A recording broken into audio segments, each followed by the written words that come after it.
Assalamualaikum warahmatullahi wabarakatuh.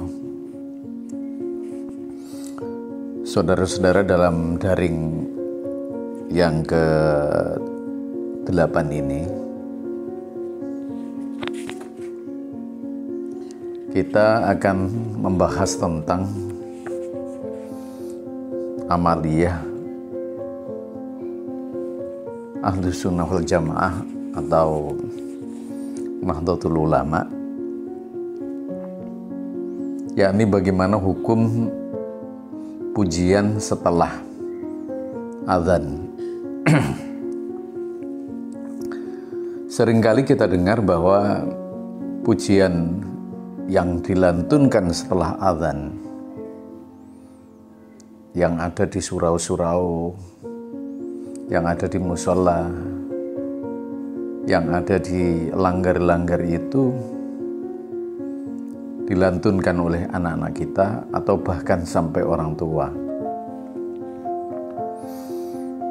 Karena sambil menunggu orang-orang yang akan berjamaah.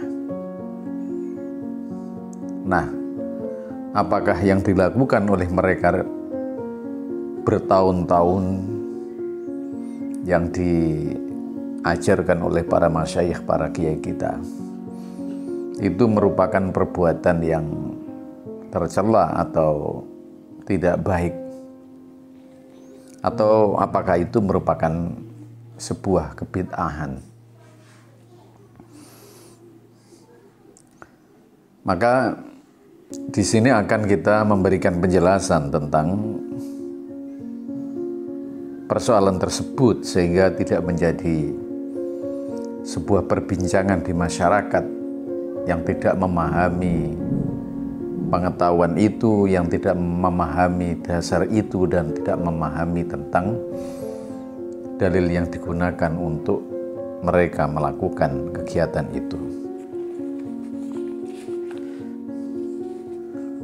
Karena memang ketika orang itu tidak memahami apa yang dilakukan oleh seseorang, dia mudah mencap bahwa amalan itu tidak benar karena kurangnya pengetahuan. Maka dalam sebuah kaidah dijelaskan, man zada fikruhu, man zada nadruhu wattasa'a fikruhu qalla inkaruhu 'alan nas. Orang-orang yang tambah pandangannya, tambah ilmunya, kuat pemikirannya, banyak pengetahuannya, qalla inkaruhu 'alan nas, maka dia akan sedikit menyalahkan manusia.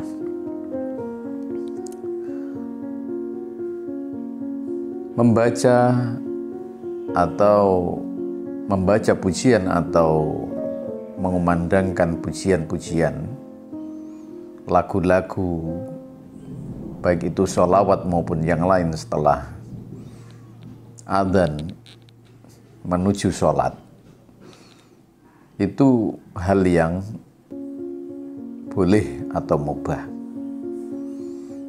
Apa dasarnya? Mari kita coba untuk melihat beberapa dasar di dalam kitab ini. Dasar yang pertama adalah Rasulullah pernah bersabda, ad-du'a'u bainal adzan wal qamah. Doa di antara azan dan mustajabun, maka hukumnya mustajab. Fad'u, maka berdoalah. Ini artinya ada kesempatan kita berdoa. Masalah cara itu adalah yang penting tidak keluar dari syariat. Yang mengumandangkan pujian-pujian setelah azan, mengumandangkan sholawat setelah azan, itu benar-benar dia berdoa kepada Allah. Dia benar-benar meminta kepada Allah.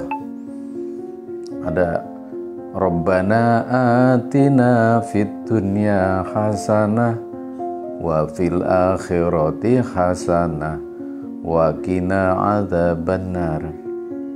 Ada yang salawat, Allahumma sholli sholatan, dan lain sebagainya. Sama sekali tidak mengurangi nilai-nilai yang baik. Bahkan inti substansi dari apa yang disampaikan, yang didengkungkan oleh orang-orang tua terdahulu sembari menunggu orang-orang yang sholat adalah doa, zikir, dan pengharapan kepada Allah. Jadi dasar ini sangat penting dan tidak bisa dibantah. Doa di antara azan dan qomat adalah mustajab. Maka berdoalah. Untuk masalah teknis, maka yang jelas tidak ada teknis yang dilarang oleh Rasulullah. Hanya memang harus melihat situasi dan kondisi supaya tidak terlalu keras kemudian mengganggu orang lain. Itu baru ada sesuatu yang harus dipersoalkan. Tetapi kalau sudah biasa orang-orang yang ada di sekitar memahami bahwa itu doa, maka apa yang harus dipersoalkan lagi? Ini hadis secara umum memberikan ruang untuk kita berdoa kepada Allah. Kemudian di hadis yang kedua adalah hadis sama,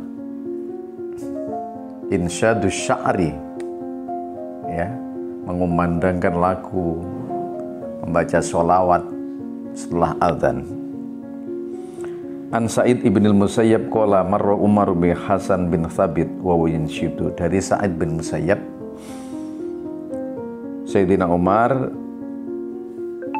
ya berjalan di masjid bertemu dengan Hasan bin Thabit wa yanshidu fil masjid. Hasan bin Thabit ini melakukan sesuatu yang baik di masjid. Fahlatu ilaihi, kemudian Sayyidina Umar menegur pada Hasan bin Thabit. Artinya tegurannya adalah teguran yang baik, mungkin teguran dengan pandangan yang baik. Kemudian bagaimana jawabnya Hasan bin Thabit? Faqad qala qad ansyatu wa fihi man huwa khairum minka. Saya pernah mengumandangkan doa, mengumandangkan lagu-lagu di masjid, dan Rasulullah ada pada saat itu. Ada seseorang yang lebih mulia daripada panjenengan, yakni Rasulullah, mendengar dan di situ. Kemudian dia menoleh kepada Sayyidina Abi Hurairah dan dia bertanya kepada Abi Hurairah, Asamita Rasulullah, apakah kamu mendengar Rasulullah?